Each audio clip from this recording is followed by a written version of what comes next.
નમસ્કાર નમસ્કાર નમસ્કાર વિદ્યાર્થી મિત્રો, સ્વાગત છે આપ સૌનું વિદ્યાકુલ ગુજરાતી ચેનલ પર. દ્વિતીય એકમ કસોટી આવી રહી છે સરસ મજાની 8મી તારીખે, 8મી ઓગસ્ટે, અને એ અર્થશાસ્ત્ર વિષયની જે એકમ કસોટી છે એમાં સારામાં સારા માર્ક્સ આવે એટલા માટે ધોરણ 11 ની અંદર અર્થશાસ્ત્ર વિષયમાં ત્રીજું ચેપ્ટર રાખવામાં આવ્યું છે અને એના માટે ઉપયોગી એવી અતિશય મહત્વની મોસ્ટ આઈએમપી ક્વેશ્ચન બેંક હું તમારા માટે લઈને હાજર થયો છું. મને આશા છે કે આ લેક્ચર પૂરો થશે ત્યાં સુધીમાં તમને ચેપ્ટર 3 ના મોસ્ટ આઈએમપી સવાલ જે છે મળી જવાના છે અને એકમ કસોટીમાં તમારા પૂરેપૂરા 25 માંથી 25 માર્ક્સ આવવાના છે. તો મને આશા છે વિડીયોને છેક સુધી જોજો. તમારા માટે બહુ કામની ક્વેશ્ચન બેંક લઈને આવ્યો છું. મોસ્ટ આઈએમપી સવાલ તમારા માટે આની અંદર જ હું તમને કહેવાનું છું, સાથે સાથે કયા સવાલની અંદર શું જવાબ લખી શકાય, કયો સવાલ કેવા પ્રકારે પણ પૂછી શકાય એની હું તમને જાણકારી સાથે સાથે આપતો જવાનો છું. ઓકે, તો મિત્રો ખાસ છેક સુધી જોડાયેલા રહેજો. અને હા, તો ચેનલને સબસ્ક્રાઇબ ન કરી હોય દીકરાઓ તો ખાસ ચેનલને સબસ્ક્રાઇબ કરી નાખજો.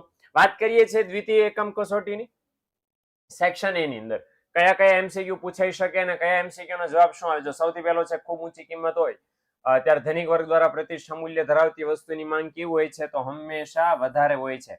અને શા માટે વધારે હોય છે? કારણ કે પ્રતિષ્ઠા મૂલ્ય ધરાવતી વસ્તુ જેમ જેમ મોંઘી બને એમ એ ધનિક લોકોને એવું લાગે છે કે ભાઈ અમારી પ્રતિષ્ઠામાં વધારો થશે અને એના કારણે આ લોકો છે વધારે ને વધારે માંગ કરે છે. અચ્છા, માંગનો નિયમ કોણે આપ્યો છે? એકદમ ઈઝી સવાલ છે. કોણે આપ્યો છે માંગનો નિયમ? Alfred Marshall. ઓકે, આલ્ફ્રેડ માર્શલે માંગનો નિયમ આપ્યો અને પુરવઠાનો નિયમ પણ એમણે જ આપ્યો છે. અને ત્યાર પછી છે નીચેનામાંથી માંગને કોની સાથે સંબંધ નથી. બહુ બધા લોકો એવું કહે છે કે સાહેબ આ જવાબ આવે, પહેલો જવાબ આવે, પહેલો જવાબ આવે. ઘણા બધા પબ્લિકેશન્સમાં તો ખોટો લખેલો છે. તો તમને વ્યાખ્યા સાથે સાબિત કરી બતાવીએ. માંગની વ્યાખ્યા બોલીએ તો માંગની વ્યાખ્યા એવી છે કે ચોક્કસ સમયે અને ચોક્કસ કિંમતે ગ્રાહકની વસ્તુ ખરીદવાની ઈચ્છા શક્તિની તૈયારી, અને શું કહેવાય? માંગ કહેવાય. હવે સમય તો વ્યાખ્યામાં આવી ગયું, કિંમત આવી ગઈ, ગ્રાહક આવી ગયો ને કે ચોક્કસ સમયે અને કિંમતે ગ્રાહકની વસ્તુ ખરીદવાની ઈચ્છા શક્તિની તૈયારી. તો ત્રણ તો આવી ગયા. વ્યાખ્યામાં કોણ નું આવ્યું? પુરવઠો. જવાબ શું આવે? પુરવઠો. પુરવઠાને માંગ અરે કઈ એટલી બધી લેવા દેવા નથી. શા માટે? પુરવઠો વેપારી લાવે, માંગ ગ્રાહકો કરે, અલગ અલગ પક્ષકારો છે બંને, એટલા માટે. હાલો, માંગનું વિસ્તરણ માંગ રેખા પર કઈ તરફ આપણને જોવા મળે છે? યાદ રાખજો, માંગનું વિસ્તરણ આપણને નીચે તરફ જોવા મળે છે. ઓકે, નીચે તરફ વિસ્તરણ થાય તો નીચે તરફ હંમેશા આપણને જોવા મળે. ઓકે, પૂરક વસ્તુઓ કેવી હોય છે? યાદ રાખજો, પૂરક વસ્તુઓ પરસ્પર જોડાયેલી હોય છે. મતલબ એક વસ્તુ વાપરવા માટે તમારે બીજી વસ્તુની આવશ્યકતા રહે ને રહે. બીજી વસ્તુ વગર તમે મુખ્ય વસ્તુ વાપરી ન શકો. ફોર એક્ઝામ્પલ, ગાડી અને પેટ્રોલ. ગાડી વાપરવા માટે પેટ્રોલની જરૂર છે, ગાડી ને પેટ્રોલ બે જોડાયેલા છે. માત્ર ગાડીથી કામ ન ચાલે, માત્ર પેટ્રોલથી ન ચાલે. અને ત્યાર પછીનો એકદમ ઈઝી પીઝી એકદમ સહેલો સવાલ, કિંમત અને માંગ વચ્ચે કેવો સંબંધ છે? ભાઈ, કિંમત અને માંગ વચ્ચે વ્યસ્ત ઊંધો સંબંધ છે, ઋણ સંબંધ છે. એમ તેમ બોલી શકો, કહી શકો. હાલો, ત્યાર પછી માંગની મૂલ્ય સાપેક્ષતાના કેટલા પ્રકારો છે ભાઈ? તો યાદ રાખજો કે આપણને પ્રકાર પૂછ્યા છે તો માંગની મૂલ્ય સાપેક્ષતાના 5 પ્રકારો છે. 5. ઓકે, મૂલ્ય સાપેક્ષ માંગ, મૂલ્ય અનપેક્ષ માંગ, એકમ મૂલ્ય સાપેક્ષ માંગ, સંપૂર્ણ મૂલ્ય સાપેક્ષ માંગ, સંપૂર્ણ મૂલ્ય અનપેક્ષ માંગ. આ 5 પ્રકારો છે. ચાલો, નંબર 8, હલકા પ્રકારની વસ્તુ બીજા કયા નામથી ઓળખાય છે? તો યાદ રાખજો, સર રોબર્ટ ગિફન નામના વ્યક્તિ જેમણે આ માંગના નિયમનો અપવાદ આપણને આપ્યો છે, એમણે એવું કીધું છે ગિફન વસ્તુઓ ભાઈ દુનિયામાં જેટલી છે, ઓકે, જેટલી નીચી ગુણવત્તાવાળી વસ્તુઓ છે એ બધી હલકા પ્રકારની વસ્તુઓથી ખાસમ ખાસ આપણને ઓળખાય છે. હાલો, માંગ રેખાનો ઢાળ. સવાલ એકદમ ઈઝી પૂછાવાનો, જો ધ્યાન રાખજો. માંગ રેખાનો ઢાળ કેવો હોય છે ભાઈ? આ છોટે તો બચ્ચે બચ્ચે કો પતા હે ભાઈ. કયો આવે? ઋણ ઢાળ. શા માટે? કારણ કે કિંમત અને માંગ વચ્ચે વ્યસ્ત સંબંધ છે. કિંમતમાં સતત વધારો થતા માંગમાં સતત ઘટાડો થાય છે, એટલે કે સંકોચન થાય છે માટે. આ બહુ સરસ સવાલ છે. માંગને અસર કરતા પરિબળોને કેટલા વિભાગમાં વહેંચવામાં આવે છે? 2 વિભાગમાં. અચ્છા, કયા કયા? તો કિંમત અને કિંમત સિવાયના અન્ય પરિબળો. ઓકે, તો આ 2 વિભાગની અંદર વહેંચવામાં આવે છે. અચ્છા, માંગનો નિયમ કેવો છે? માંગનો નિયમ શરતી છે, મતલબ શરત વાળો છે. જો અન્ય પરિબળો યથાવત રહે તો આ શરત ઉપર આધારિત છે, માટે માંગનો નિયમ છે એ શરતી નિયમ કહેવાય છે. અચ્છા, મૂલ્ય સાપેક્ષતા માપવાની કેટલી પદ્ધતિ? મોટા ભાગનામાં ભૂલ કરી નાખ્યા છે અને 5 જવાબ લખીને વહી આવે છે. પણ યાદ રાખજો, આ ત્રીજા ચેપ્ટરનો છેલ્લો ટોપિક, મૂલ્ય સાપેક્ષતા માપવાની પદ્ધતિઓ. રીત પૂછાય ઘણી બધી વખત, પદ્ધતિને બદલે રીત આવું પણ લખેલું હોઈ શકે. તો આ ખાસ યાદ રાખજો કે રીત પૂછે, પદ્ધતિ પૂછે. આપણે તો શું અહીંયા ધ્યાન રાખવાનું છે? માત્ર ને માત્ર એક જ મિનિટ મિત્રો, इसकी मैं मोटाई घटा देता हूँ. हाँ, તો યાદ રાખજો સવાલ જવાબ શું આવશે? ઓનલી 3 થી. કઈ કઈ ગુણોત્તરની રીત, કુલ ખર્ચની રીત અને ભૌમિતિક રીત. ઓકે, ડાબી બાજુના પેજ ઉપર આપ્યો છે. પાઠ પૂરો થાય ત્યાં. હાલો, માંગના સર્જન માટે માંગના સર્જન માટે કેટલા પરિબળો ફરજિયાત છે? માંગની જે વ્યાખ્યા આપી છે એ વ્યાખ્યા સમજાવતો એવું કહેવામાં આવ્યું છે કે માંગને નક્કી કરનારા, ઓકે, માંગનું સર્જન કરનારા 5 પરિબળો છે. બરાબર, અહીં ભલે 6 લખ્યા છે પણ આપણો જવાબ શું આવશે ભાઈ? 5 આવશે. 5. ઓકે, કયા કયા 5 હું તમને ગણાવું છું. ચોક્કસ સમય, ચોક્કસ કિંમત, વસ્તુ ખરીદવાની ઈચ્છા, શક્તિ અને તૈયારી. તો માંગના સર્જન માટે 5 પરિબળો આવશ્યક છે. ફરીવાર કયા કયા 5 પરિબળો? તમે કીધું એમ ચોક્કસ સમય, ચોક્કસ કિંમત, ગ્રાહકની ઈચ્છા, ગ્રાહકની શક્તિ અને ગ્રાહકની તૈયારી. આ 5 પરિબળો ફરજિયાત છે. અચ્છા, આગળ ત્યાર પછી વધીએ સેક્શન બી. હવે સેક્શન બી તરફ આગળ વધીએ એ પહેલા મારે તમને એક વાત સરસ મજાની કરવી છે કે ભાઈ હવેથી આપણી ચેનલમાં આપણી ટીમે એવું નક્કી કર્યું છે વિદ્યાર્થીઓ માટે જે રેગ્યુલર લાઈવ લેક્ચર ભણે છે, જે પોતાનું કામ ઈમાનદારીથી નિયમિતતાથી કરે છે, એમને પ્રોત્સાહન આપવા માટે એક નાનું એવું અમે અભિયાન શરૂ કર્યું છે. અને અભિયાન અંતર્ગત અમે ગીવ અવે રોજે રોજ એવા વિદ્યાર્થીઓને આપવા માંગીએ છીએ. રોજ એક લકી વિનરને અમે સિલેક્ટ કરીએ છીએ અને એમને કોઈને કોઈ સરપ્રાઈઝ ગિફ્ટ જે એમના આ વર્ષે આખા જીવનમાં આખું વર્ષ એમને કામમાં લાગવાનું હોય, એમને ઉપયોગી બનવાનું હોય એવી કોઈ એક વસ્તુ અમે એમને ગિફ્ટ સ્વરૂપે આપીએ છીએ. અને હજી શરૂ છે અને શરૂ રહેવાનું છે. તો ખાસ વિદ્યાર્થી મિત્રો શું કરવાનું છે? તમારામાં ભાગ લેવો છે અને તમારે જો લકી વિનર બનવું છે તો કોઈ પણ લકી વિનર બની શકે છે. તમારે લકી વિનર બનવા માટે શું કરવાનું છે? તો પહેલી વસ્તુ કે આ વિદ્યાકુલ ગુજરાતી ચેનલને સબસ્ક્રાઇબ કરવાની છે, લેક્ચરને લાઈક કરી દેવાનો છે. લાઈક કરેલો લેક્ચરને લાઈક કરેલો છે, ચેનલને સબસ્ક્રાઇબ કરી છે, એવો એક સ્ક્રીનશોટ પાડી દેવાનો છે. બીજું, આ લેક્ચર જ્યારે તમે લાઈવ જોઈ રહ્યા છો અત્યારે તો કોમેન્ટ સેક્શનમાં કોમેન્ટમાં લખવાનું છે આઈ એમ વિનર. આનો પણ એક સ્ક્રીનશોટ પાડી લેવાનો છે. અને આ સ્ક્રીનશોટ જે 3 પાડ્યા આ ક્યાં મોકલવાના ભાઈ? તો તમારે મોકલી દેવાના છે 994445 400. ઓકે, રોજે રોજ કોઈ પણ લેક્ચર હોય સોમથી શનિ એક લકી વિનર અમે પસંદ કરતા જશું અને એને અને સરપ્રાઈઝ ગિફ્ટ અમે આપતા જશું. અને કોણ વિનર થયું, કોને કઈ ગિફ્ટ મળી, બરાબર, તો માની લો કે આજે વસ્તુ થઈ તો આવતીકાલે એની જાહેરાત હંમેશા હશે. રોજે રોજ લકી વિનરની જાહેરાત થશે, નામ સાથે વિડીયો કોલ પણ અમે તમને કરશું કે ભાઈ તમે વિનર જાહેર થયા છો, અમે તમને ગિફ્ટ ઘરે તમારા સરનામા સુધી અમે પહોંચાડશું. તો આ પણ થશે લાઈવ લેક્ચરની અંદર રોજ થશે. એટલે ખાસ જો તમારા મિત્રો લાભ લેવો છે તો ખાસ ભૂલતા નહીં આમાં જોડાવાનું અને આ કોન્ટેસ્ટમાં ભાગ લેવાનો. ઓકે, ચાલો બીજું એ તો લાઈવ ગિફ્ટ હતી. એના કરતા વધારે કામની વસ્તુ હું તમને આપું. ચાલો, એ તો છે જીકાબેન ની થવાનું, પણ આ એના કરતા વધારે કામની વસ્તુ છે. કારણ કે તમને એમ થાય સાહેબ મારે તૈયારી કરવી છે પણ તૈયારી કરવી માટે મારી પાસે મટીરિયલ નથી, મારી પાસે કોઈ એવી એપ્લિકેશન નથી કે જેનો ઉપયોગ કરીને હું વગર પૈસે કામ કરી શકું. બરાબર ને?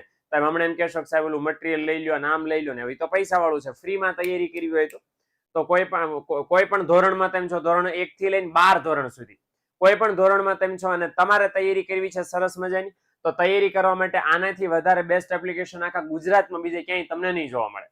Youth paper generation 1 to 12 application શા માટે તમારા માટે બહુ કામની છે? એટલા માટે કારણ કે અહીંથી તમે સૌથી પહેલા ડાઉનલોડ કરીને ઓપન કરો એટલે સૌથી પહેલા આવું ઇન્ટરફેસ ખુલશે. એમાં સૌથી પહેલા મીડિયમ ધોરણ સિલેક્ટ કરી લેવાનું. તમે 11મા ધોરણમાં છો તો 11મું સિલેક્ટ કરી લો. આ વિદ્યાર્થીએ 10મું ધોરણ સિલેક્ટ કર્યું છે એટલે 10મા ધોરણમાં જેટલા વિષયો છે ને વિષય ખુલી જશે. એમાંથી હું કોઈ એક વિષય ઉપર ક્લિક કરું છું. દાખલા તરીકે મેં ક્લિક કર્યું વિજ્ઞાન ઉપર, તો વિજ્ઞાન ઉપર ક્લિક કરું તો વિજ્ઞાનને લગતા જેટલું પણ કન્ટેન્ટ અહીંયા છે, ફોર એક્ઝામ્પલ ટેક્સ્ટ બુક છે, વિડીયો લઈ લો, એને લગતું મટીરિયલ, રીડિંગ મટીરિયલ, અને આ બધું વંચાઈ ગયા પછી એને એવી ઈચ્છા થાય, તમને એવી ઈચ્છા થાય કે સાહેબ આ બધું મેં તો વાંચી નાખ્યું, પણ વાંચી નાખ્યા પછી મારે ટેસ્ટ આપ્યો હોય તો ભાઈ તમે એમસીક્યુ સ્વરૂપે ટેસ્ટ આપી શકો. લ્યો, આવું દરેક ચેપ્ટરનું અવેલેબલ છે. એક્ઝામિનેશન તમે તમારી લઈ શકો, તમારે તમે ખુદની પરીક્ષા લઈને ઇવેલ્યુએશન કરી શકો કે મારી મહેનત ક્યાં પહોંચી. આન કરતા વધારે ફ્રીમાં તમને કોણ સુવિધા આપે? તો ઓકે, તો ભૂલતા નહીં ખાસ એપ્લિકેશન ડાઉનલોડ ન કરી હોય તો ખાસ કરી લેજો મિત્રો, તમારા માટે બહુ કામની વસ્તુ છે. ઓકે, ચલો આગળ વધીએ.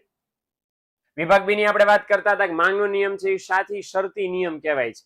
તો સ્વાધ્યાયમાં બહુ બધી વખત આપણને ભેગો ભટકાય છે. ઓકે, માફ કરજો.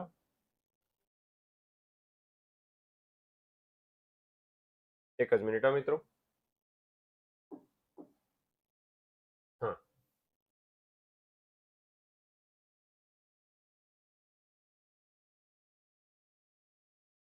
ઓકે, તો હા, ડન.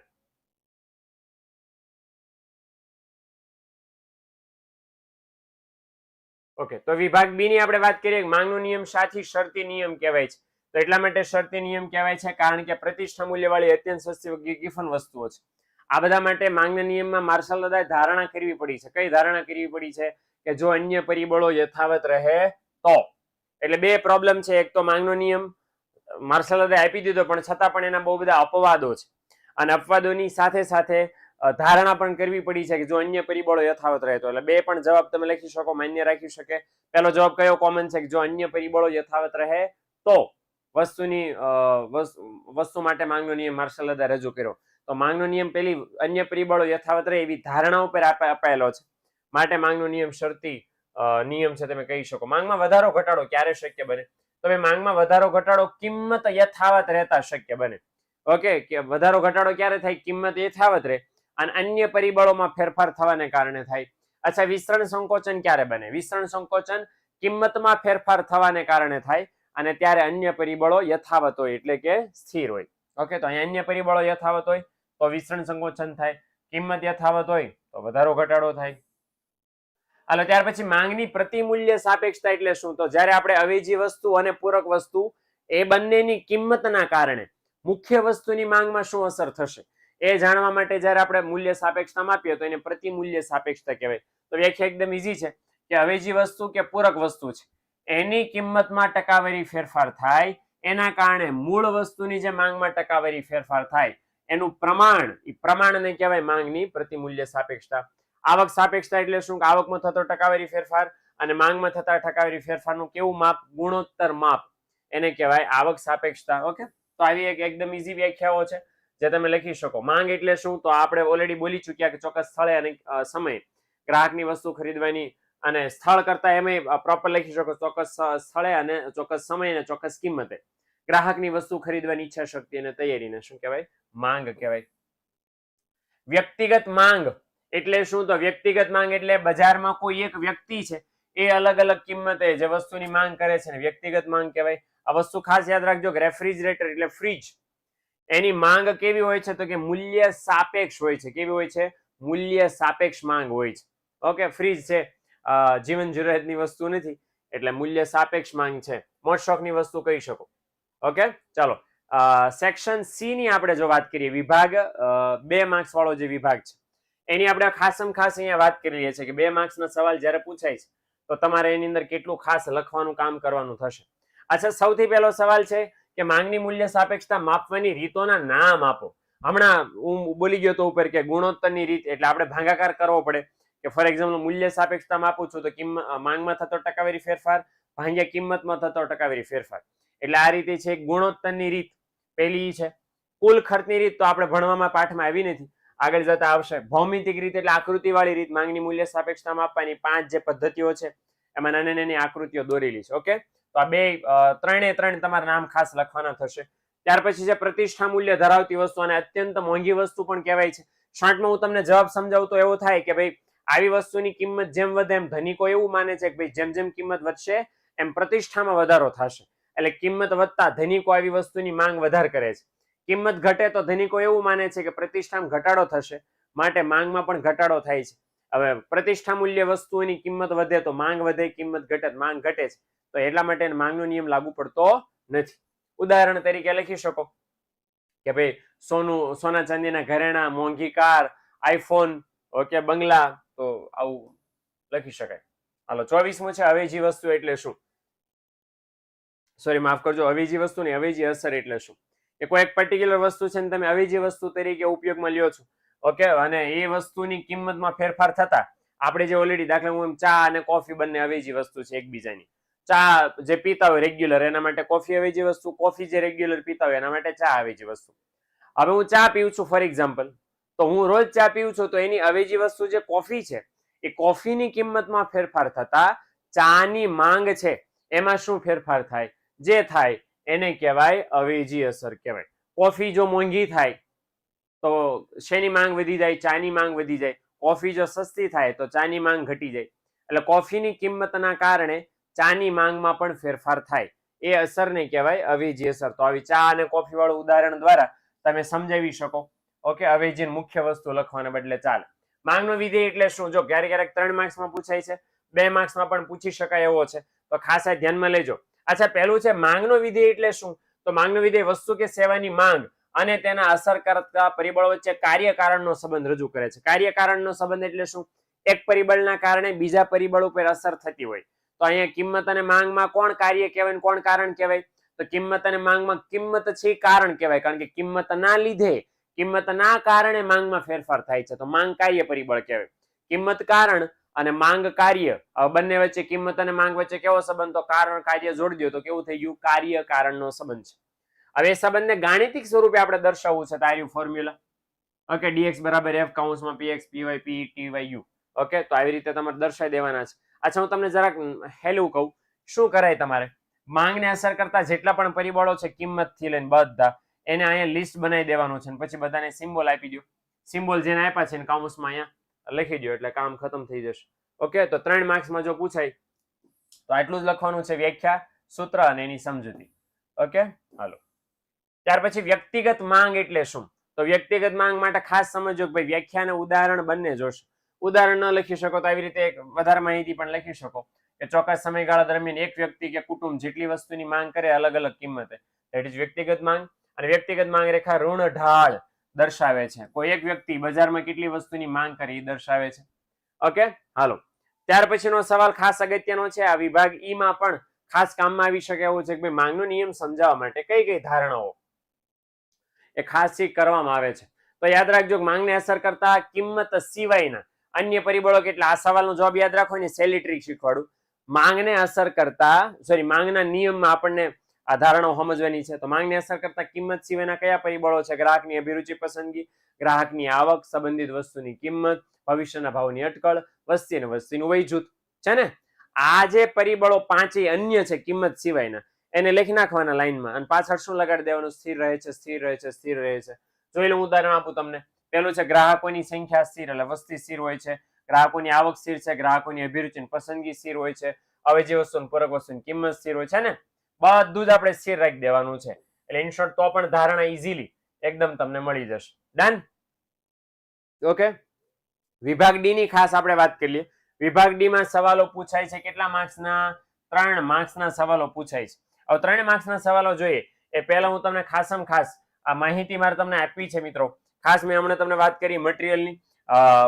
ઓકે, તો ખાસ આ વસ્તુ છે તમારા માટે ધોરણ 10 માં, ધોરણ 10 ઇંગ્લિશ મીડિયમમાં, ગુજરાતી મીડિયમમાં અને 12મા વાળા માટે. આઈ નો કે તમે 11માં છો કે સાહેબ અમારા માટે તો શું કામનું છે, પણ તમારા નાના મોટા ભાઈ બહેન જે 10માં કે 12માં ભણે છે, ભણી રહ્યા છે કે આવતા વર્ષે ભણવા માટે આવવાના છે, ખુદ તમે 12માં આવવાના છો, તો તમારા માટે બહુ કામનું મટીરિયલ છે. એટલે ખાસ તમારી આજુબાજુમાં કોઈ રહેતા હોય ધોરણ 10 વાળા અને ધોરણ 12 વાળા, તો ખાસ એમને માહિતી શેર કરજો. ધોરણ 10 ગુજરાતી મીડિયમનું બધું જ મટીરિયલ અવેલેબલ છે. ધોરણ 10 ઇંગ્લિશ મીડિયમનું બધું જ અવેલેબલ છે. અને ધોરણ 12 ગુજરાતી મીડિયમના 4 વિષયો જે સૌથી અઘરા લાગે છે વિદ્યાર્થીઓને તૈયાર કરવામાં, બરાબર ને, કે સાહેબ આમાં થિયરી છે, કેમ પાકું કરવું, ખબર કેમ પડે કે કયો સવાલ કેટલા માર્ક્સમાં ક્યાંથી પૂછાય? તો બરાબર, આ છે એસપી છે, બીએ છે, ઇકોનોમિક્સ છે અને ઇંગ્લિશ છે. 4 મુખ્ય વિષય અવેલેબલ છે કોમર્સ માટે. ખાસ તો વસાવજો, તમારા માટે બહુ કામની વસ્તુ છે. આર્ટ્સ વાળા મિત્રો ખાસ ઇંગ્લિશ એમને ખાસ કામમાં આવી શકશે, તો એ પણ ખાસ ભૂલ્યા વગર લેજો. ઓકે, લેવા માટે શું કરવાનું છે? બસ બીજું કાંઈ નથી કરવાનું. આજે નંબર સ્ક્રીન ઉપર તમને દેખાય છે, એના ઉપર એકવાર કોલ કરવાનો છે કે ભાઈ આ મારા હું ધોરણમાં ભણું છું અને મારા વિષય લેવાનો છે. ઓકે, તો બાકીની માહિતી તમને ત્યાંથી જ આપી દેશે. ઓકે, અને બીજું કે ભાઈ તમારે જે હું તમને આ ત્યાં તો ક્વેશ્ચન આન્સર ખાલી તમને સમજાવું છું, પણ આવી રીતે આપણે ટોપિકના ઊંડાણપૂર્વકની સમજૂતી આપણે ટોપર બેચની અંદર સમજાવીએ છીએ. ધોરણ 9, 10, 11, 12 4 ધોરણ. એટલે જો તમે 11મા ધોરણમાં અત્યારે છો અને આવતા વર્ષે 12માં આવવાના છો, તો 9, 10, 11, 12 ચારેય ધોરણ માટે આપણી ટોપર બેચ શરૂ હોય છે. શું મળે એની અંદર તમને કે ભાઈ અમે તમને સિલેબસના એક ચેપ્ટરના ડિટેલ ટુ ડિટેલ સ્ટડી કરાવીએ છીએ, એક મુદ્દા ભણાવીએ છીએ, તો લાઈવ લેક્ચર લઈએ છીએ. લાઈવ લેક્ચર લઈએ ને પાછા રેકોર્ડ થયેલા આવે પાછા, તો રેકોર્ડેડ લેક્ચરે પણ તમને આવીએ છીએ. ડાઉટ સોલ્યુશન થાય છે. આખા વર્ષનો અભ્યાસ મેં હમણાં કીધું એમ કરાવીએ છીએ. લેક્ચર મેં દરમિયાન હું આવી રીતે કેમ કુંડાળા કરતો જતો તો એ નોટ્સ એ પીડીએફ સ્વરૂપે પણ આપીએ છીએ. વોટ્સઅપ સપોર્ટ તમને આપીએ છીએ. બરાબર, તમને બધું ઓનલાઈન ભણીને તો કેવું રિઝલ્ટ આવે? તો ભાઈ બેસ્ટ રિઝલ્ટ આવે. બરાબર, સાબિતી છે છેલ્લા 3 વર્ષનું રિઝલ્ટ જોઈ લો. જ્યારથી આ બેચ શરૂ કરી છે ત્યારથી આપણું બેસ્ટમાં બેસ્ટ ગુજરાતમાં આપણું રિઝલ્ટ હોય છે. એટલે જો તમારે જોડાવાની ઈચ્છા હોય તો ગુજરાતની નંબર 1 ટીમ આજે છે, ઓકે, 12માની ટીમ, 10માની ટીમ છે, એ તમને ખાસ ભણાવશે. 9944454000 પર તમારે કોલ કરવાનો છે. હું પણ ભણાવું છું એક અર્થશાસ્ત્ર વિષયની અંદર 11 અને 12 બંનેમાં. એટલે જો તમારે લાભ લેવો છે તો વાત નહીં જોતા 9944454000 પર કોલ કરજો. ઓકે, હાલો હવે પાછા આપણે વિભાગ ડી માં ખાસ અહીંયા જોઈ લઈએ. ચલો, વિભાગ ડી ની આપણે વાત કરી લઈએ તો વિભાગ ડી માં શું કહેવા માંગે છે કે માંગનો વધારો ઘટાડો આકૃતિ સહિત આપણે સમજાવવાનો છે. હવે 3 માર્ક્સમાં પૂછો હોય તો યાદ રાખજો, વધારા ઘટાડાની વ્યાખ્યા તો ફરજિયાત જોશે, અનુસૂચિ અને આકૃતિ પણ આપણે ખાસ દોરવાની થશે. ઓકે, વ્યાખ્યાનો 1 માર્ક, અનુસૂચિનો 1 માર્ક, આકૃતિનો 1 માર્ક. ઓકે, હવે ઘણા બધા એમ કે છે કે સાહેબ અનુસૂચિ છે ભેગી દોરીએ તો ચાલે. બિલકુલ ચાલે. મેં આપણી ટોપર બેચમાં જે માંગનો વધારો ઘટાડો છે એની ભેગી અનુસૂચિ કરી છે, આકૃતિ પણ ભેગી કરી છે. તો પાઠ્યપુસ્તકમાં જે પ્રમાણે અનુસૂચિ આકૃતિ વધારા ઘટાડાની એક જ આકૃતિમાં દર્શાવી દીધું છે એ પણ કરો તો ચાલે.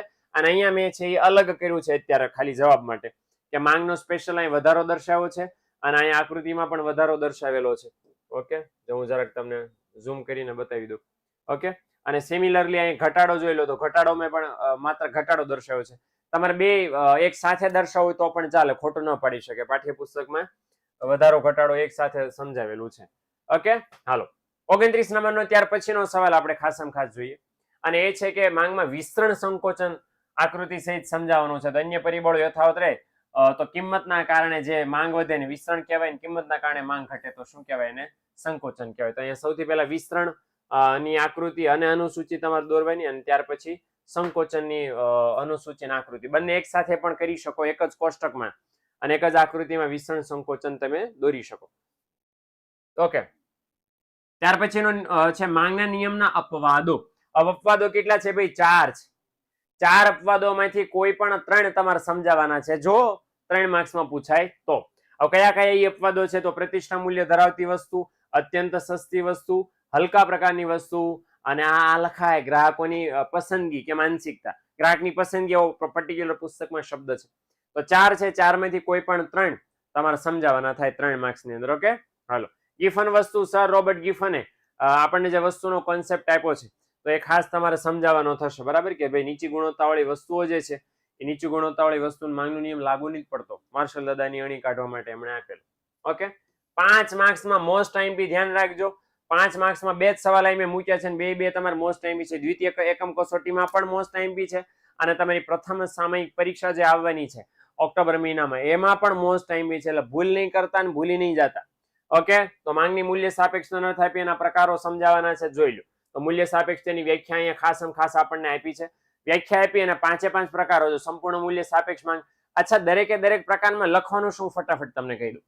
તો દરેકે દરેક પ્રકારની વ્યાખ્યા લખવાની છે, એનું મૂલ્ય હતું કેટલું એ લખવાનું છે અને આકૃતિનો ઢાળ દોરવાનો છે.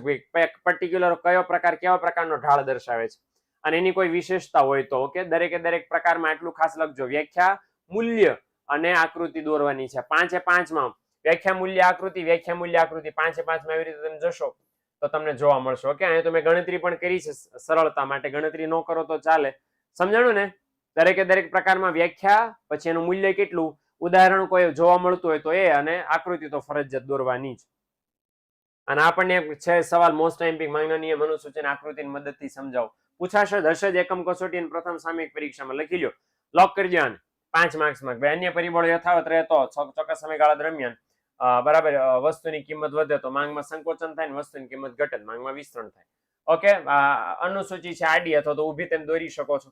આ રીતે છે માંગના નિયમની આકૃતિ દોરવાની. કેટલું લખવાનું? માંગનો નિયમ લખવાનો, માંગના નિયમની ધારણાઓ ખાસ લખવાની. ધારણા લખાઈ ગઈ એટલે અનુસૂચિ, અનુસૂચિ લખાઈ ગઈ એટલે આકૃતિ, આકૃતિ લખાઈ ગઈ એટલે વિશ્લેષણ. 5 વસ્તુ થવી જોઈએ. માંગના નિયમની વ્યાખ્યા, બીજું કયું કીધું? ધારણા, ત્રીજું કયું કીધું? અનુસૂચિ, ચોથું આકૃતિ અને 5મું વિશ્લેષણ. 5 વસ્તુ લખો એટલે તમારો માંગનો નિયમ પૂરો.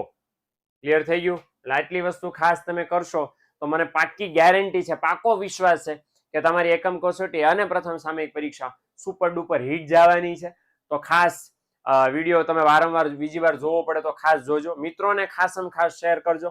કામનો વિડીયો છે, ક્વેશ્ચન બેંક હજી પણ એક સરસ મજાનું જેમ એકમ કસોટીઓ આવતી જશે એમ દર મહિને દરેકે દરેક વિષયની એકમ કસોટીને લગતા આઈએમપી પેપર્સ ક્વેશ્ચન્સ અમે લાવતા રહેશું. ઓકે, તો ખાસ ચેનલને સબસ્ક્રાઇબ ન કર્યું તો કરી લેજો. મળીએ મિત્રો નેક્સ્ટ વિડીયોની અંદર. ત્યાં સુધી આવજો, ટાટા, બાય બાય, સી યા.